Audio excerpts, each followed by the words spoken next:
Hi everyone, welcome to our webinar. We'll start in a few minutes, but while we're letting everybody trickle in, we have a poll for you guys to do in the meantime. If you just want to tell us what your involvement is in music and how you identify, you'll be able to answer the poll near the chat box. I see some people are already doing it, but if you want to give a shout out to where you're logging in from in the chat box, that would be fun. We'll get started soon.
Hi everyone, welcome to our What Are Royalties seminar. This is session 1 of 5, and today we'll be going over a general overview of the topic of royalties. All of the sessions of the webinar will be available for rewatch. You will receive a link in your email afterwards, and all of the sessions will be on the same page as well as some resources. If you haven't already found the chat box, you could pull it out on the right side of your screen, and you could use that to ask questions or interact with each other. And let's get started. We are your hosts. I'm Noelle. And I'm Elizabeth. We are the publishing specialists here at Songtrust. I actually started off at Songtrust as an intern in January for the publishing operations department.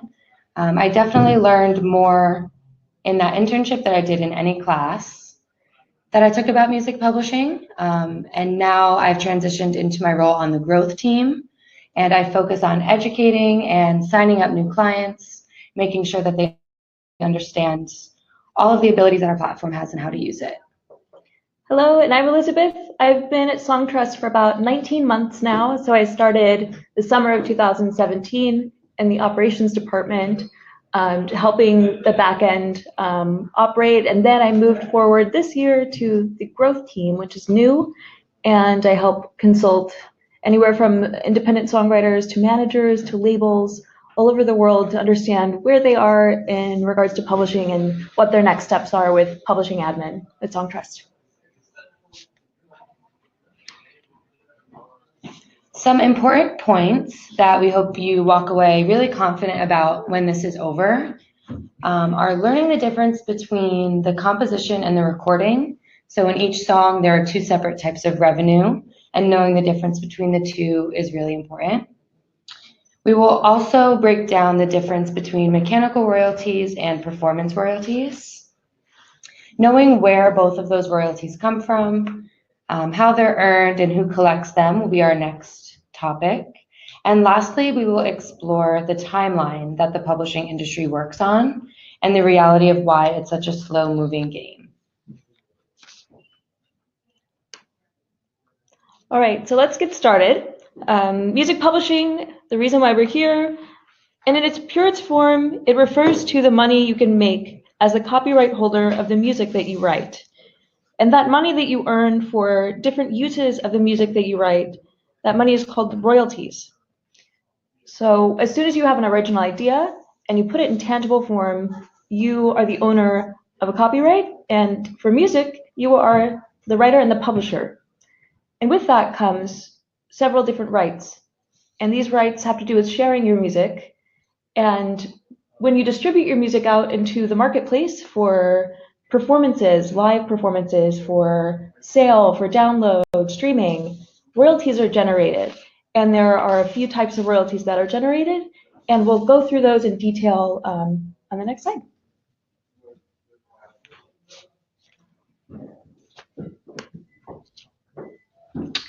If you guys see the poll, which will ask you about your current publishing situation, it will get us to get a better idea of where everybody is at in their current publishing situation. You'll see that in the chat box, and you can interact with that there.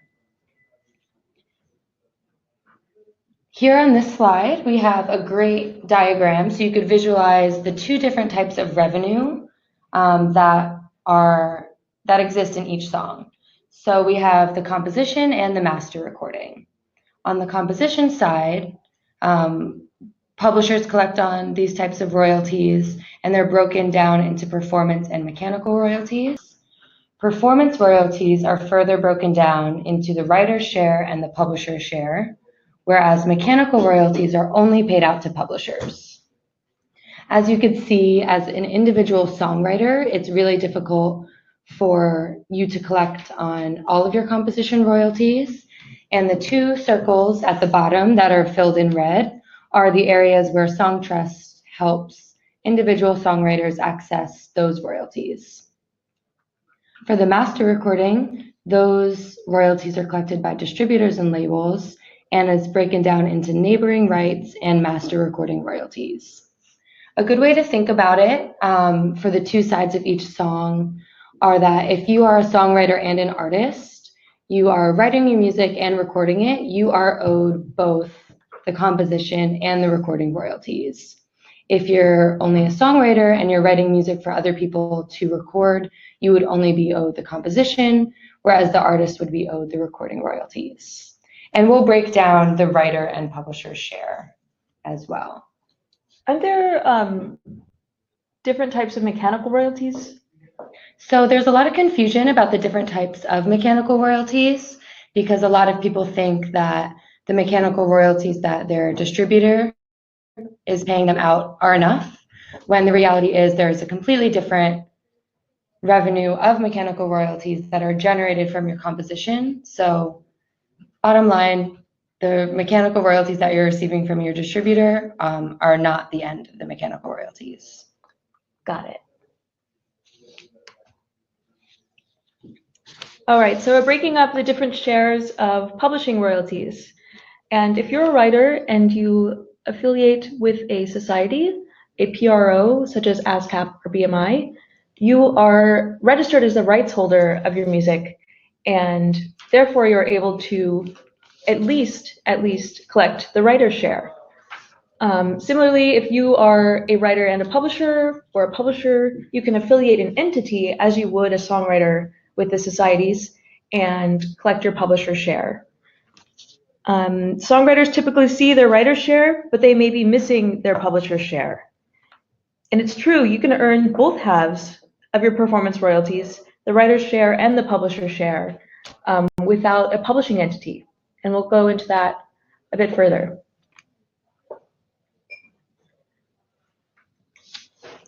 So we see your question of Dale about the distributor paying mechanicals on compositions. And your distributor would only be paying you composition royalties if you were opted into their publishing administration.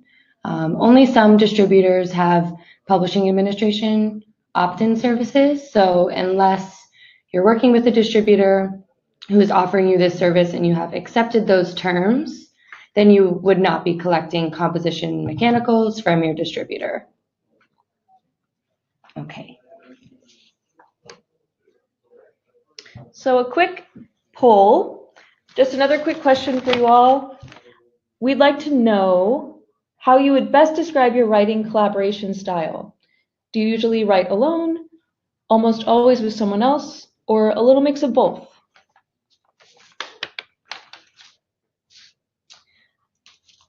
So, as we just mentioned, for one song, there is often multiple writers on a song. But here we have a breakdown of some typical examples when there's just one writer, as you see on the left side. This one writer owns 100% of the song, both the publisher share and the writer share. We also have an example of 4 writers collaborating on a song together, where they have evenly split the copyright, and they would each own 25% of the song, both sharing ownership of the publisher and writer share. So a split sheet is the agreement between the co-writers that states who will receive what share of the future royalties. We really urge everyone who is collaborating on music to complete this sheet either while you're creating the song or after, but definitely before the song is released. A lot of times we have a lot of our clients coming to us not knowing what split they own and finding out later that their co-writer has registered the song at 100% ownership. So using these split sheets can really avoid a lot of uncomfortable conversations and lawsuits even in the future.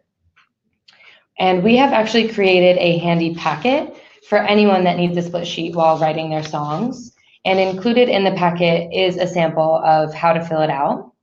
You should see a pop-up near the chat box where you can download our split sheet packet for free. I will be using that. You should. All right, so now we're really getting into the detail of royalties and these 3 main types of royalties we see in the publishing world. We're beginning with performance royalties, which, as it sounds, come from the performance of your music, which traditionally could be anywhere from a theater to a bar to a cafe. And now we have recorded music, so you could be performing on a stage or your music could be playing in the speakers of a venue and you would still be owned performance royalties. Radio is can be a bit of a confusing topic, but the Pandora that we're talking about here in performance royalties, this performance royalties part, would be the Pandora paid user accounts. I know there are different types of subscriptions, and that is the model that pays out performance royalties. As we move over to mechanical royalties, when your songs are digitally streamed, physically reproduced or downloaded, you are owed mechanical royalties for the composition. And the most common way I think a lot of us consume music right now is streaming. So all of these digital uses, Spotify, Apple Music, these are all earning mechanical royalties for the composition. And lastly, we have micro sync royalties. And that sync part stands for synchronization. So it would be micro synchronization royalties and synchronization with media, usually video. So in this case, our example is YouTube. That's the primary source of micro sync royalties for songwriters. So Elizabeth, I see streaming services as a source for both performance and mechanical royalties. How does that work? That's correct. So since both the composition and the recording are being used in a single stream of a song, there are 2 different types of revenue that are being earned. And normally a publisher would be paid the mechanical royalties. But if a songwriter doesn't have a publisher, the mechanical royalties are still owed to that original owner of the composition. So we're trying to find the best system to do that and deliver those royalties to songwriters. Cool. So now we're going to explore a little bit about where all of these royalties come from. For this slide, we're only focusing on the landscape that exists in US and Canada, where we have separate societies that collect performance and mechanical royalties. For performance royalties, we have organizations that are called PROs, which stands for Performance Rights Organizations. In the US, we have ASCAP, BMI, and CSAC. In Canada, they have SOCAN, and these performance royalties are paid out through those. For the mechanical royalties, we have societies that are called mechanical rights societies. In the US, we have Harry Fox Agency, HFA, Music Reports, and MediaNet that all collect these types of royalties. In Canada, they have CMRA as well as a lot of others. It's very hard for an individual songwriter to be affiliated at somewhere like Harry Fox Agency when they're not working with a publisher who has reached a certain threshold. So that's why it's really important for individual songwriters to work with someone like Songtrust who can handle their publishing administration and be registering their songs at all of these societies. As far as the microsync royalties, YouTube pays out royalties that are generated from the composition and the recording, just as a single stream generates both of those. And we have a direct agreement with YouTube where we are able to collect the composition royalties for our client songs that are in YouTube videos. In session 3, we will actually have our YouTube specialist come in to talk a lot more about this super confusing topic. We know a lot of people are asking questions about it, and you'll definitely get your answers in session 3.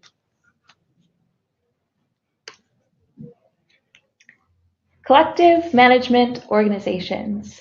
We call them CMOs. And as we've talked about before in this presentation, we've talked about the system of royalty payout in North America, in the United States, and in Canada. So now we're moving to a global scale. This is a global vision of how a lot of other organizations work beyond North America. So instead of PROs, they're considered collective management organizations, and they actually combine the responsibilities of both performing rights management and mechanical royalties. So in other words, if you live in the UK, you get to go to one society, PRS, and they handle both your performing rights and your mechanical rights. So we've gone ahead and become so familiar and affiliated with this network globally to understand how the system works. And again, the more education you have about publishing, the better you can collect your royalties. So we're always constantly learning and updating with these societies. But if you are located in any of these territories, you can see that having just a PRO is not enough, and having just one PRO is not enough. The more places your music is registered, the better. It's really important to remember that wherever your music is streamed, wherever that physical stream happens, that respective society will be collecting the money for that stream. So that's really important to put into this equation.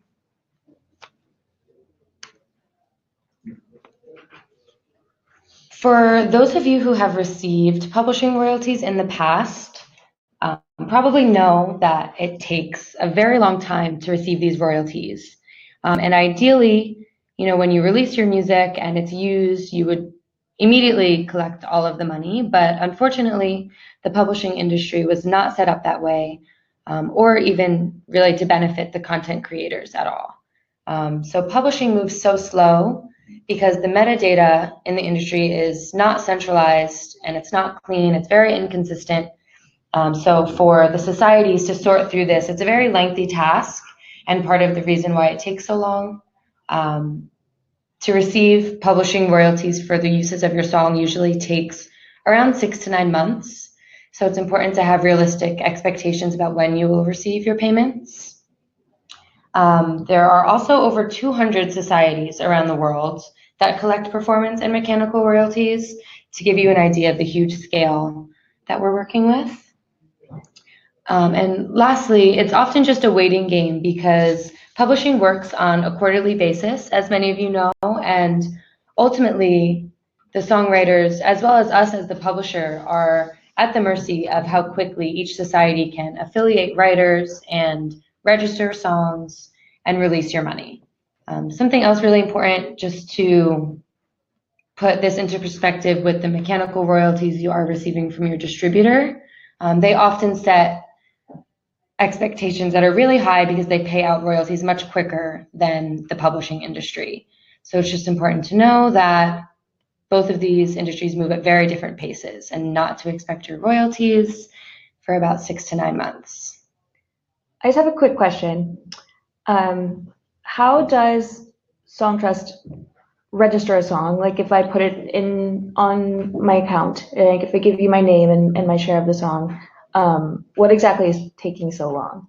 So once we receive your information as a songwriter and your songs in your account, we then package all of that data and make sure that it gets sent to all of the societies that we are affiliated at. That way, you only have to enter the information about your songs once, and you could be sure that it's being accurately put into all of the societies that we're affiliated with. And once we make those registrations, that's when the waiting game begins with the societies, and it's up to them to register the songs and release the money. And once that money is released, you'll see it in your Songtrust account. Great.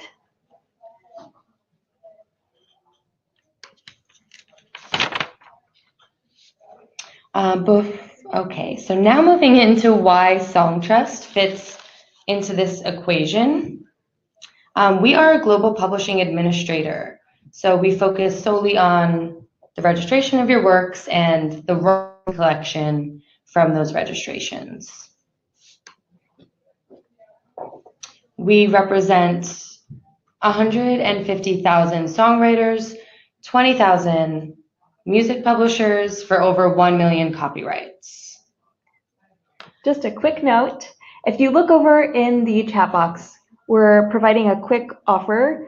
If you sign up, and this is an expiring discount code that will expire at the end of this webinar, we really encourage you to go on songtrust.com and sign up, use its discount code, and you'll be able to have an account today.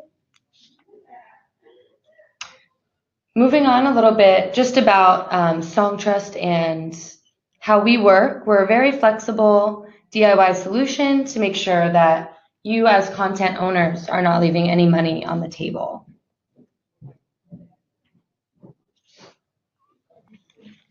As you can see here, it's a quick summary of our terms, but what you can take from it is that we're very flexible, and we are a DIY publishing solution for independent creators. It's an online platform where you control your publishing yourself on a global scale. And there could be questions about this, but the last thing I'm going to highlight is we have a registration fee. It's $100 per writer. Again, there is a discount code we're providing today only.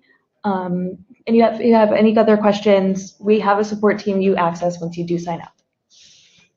We also are making available our emails towards the end for you to reach out with any other questions, but now will be a great time for you to use the chat box to ask any questions that you're really wondering about now. But before we do that, I'm sure that you see a poll popping up in your chat box. And we would just like to know who's interested in getting a demo of the Songtrust platform in the future, to see if maybe that will be something we can get for you guys.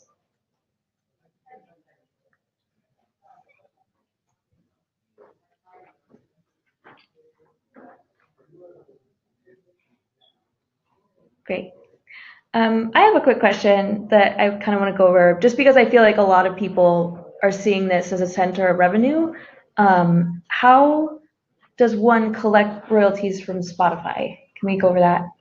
Yeah, let's do it. So through OneStream, we talked about how composition and recording royalties are generated. You could receive those recording royalties from your distributor, which could be somebody like DistroKid or CD Baby, and then you could receive those royalties generated from your original compositions through a publishing administrator like Songtrust, where we would be registering your works with the mechanical societies around the world and making sure you are paid out those royalties. A common misconception about music publishing is that being with just ASCAP or BMI in the United States is enough. And we just want to emphasize that that is only a really small portion of the publishing puzzle. And to be with just your PRO really is not enough.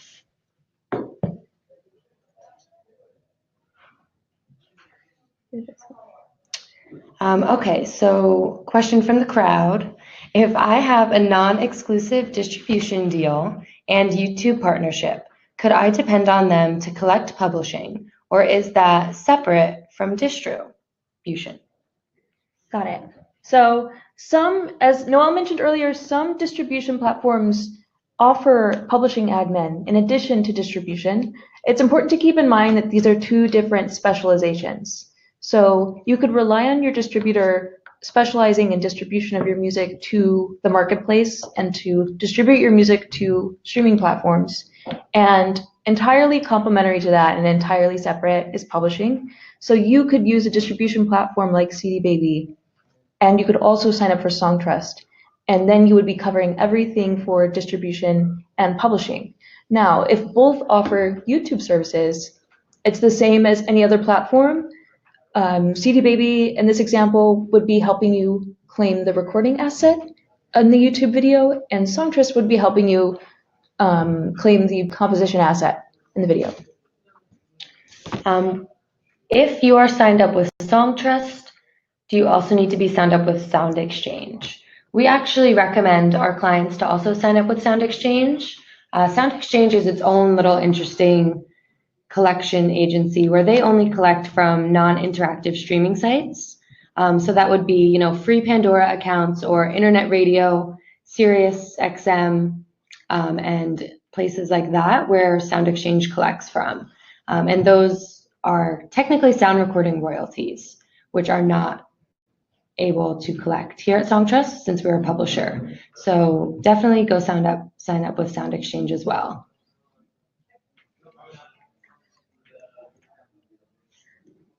Maybe this is good. If you are publishing for other writers, would all need a Songtrust account?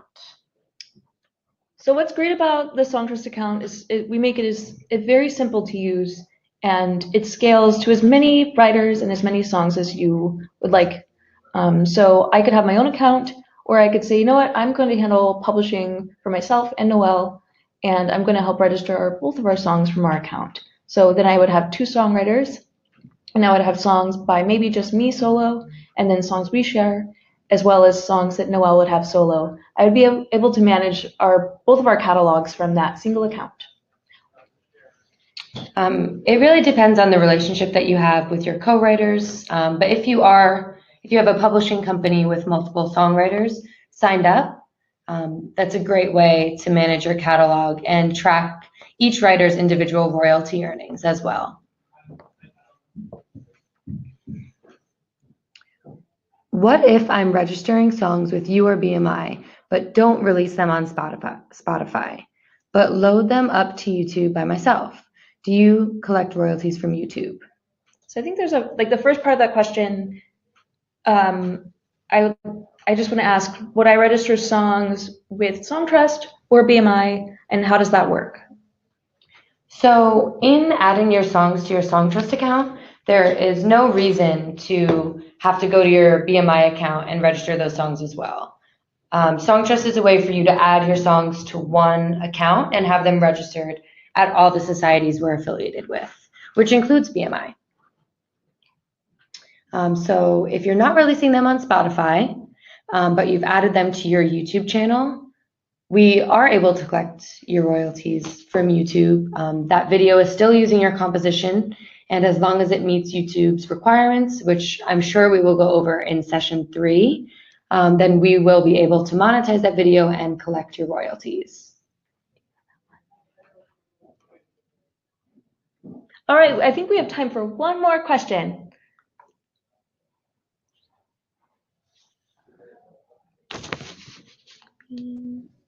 So, does Songtrust replace my PRO? Good point. So understanding the relationship between Songtrust as a mediator is very important. So traditionally, a publisher is handling songwriter and rights holder relationships with collection societies. So instead of the songwriter having to do all of this work, or an independent publisher having to do all of this work, Songtrust is making it all streamlined. All of your publishing is streamlined, and we handle your relationship with all the societies. So we cooperate with the societies every day, and we try to improve your publishing experience every day. Even though that was our last opportunity to answer your questions, if anybody has any questions that they still have, we will be able to answer them individually, and we've shared our email addresses here so that you can reach out to us, ask us any questions, and we will definitely get to those. All right, you have our contacts. I'm Elizabeth. And I'm Noelle. And we just want to thank you from the entire Songtrust team. We want to thank you for joining us. Our next session, I'm really excited about it. It's on November 19th at 5 p.m. And the topic is streaming royalties. So we're breaking down what happens when music is streamed and where exactly your royalties go and how they get to you. If you're in this webinar, you're automatically registered for all of the sessions of this series, which go on through December. So you will receive a reminder. And today, you'll receive an email to play back this webinar and watch it anytime. And the slides we've shared today will also be downloadable from that email. Please don't forget to follow us on socials at Songtrust. We will follow you back. And subscribe for our newsletter and reach out with any additional questions. We're keeping this discount code open for a few more minutes because we know we have a lot of people coming in and out. So please make sure you take advantage of that discount code. It looks like we're going to cut it off in just a few minutes. Bye, everybody. Thank you for listening. Thank you.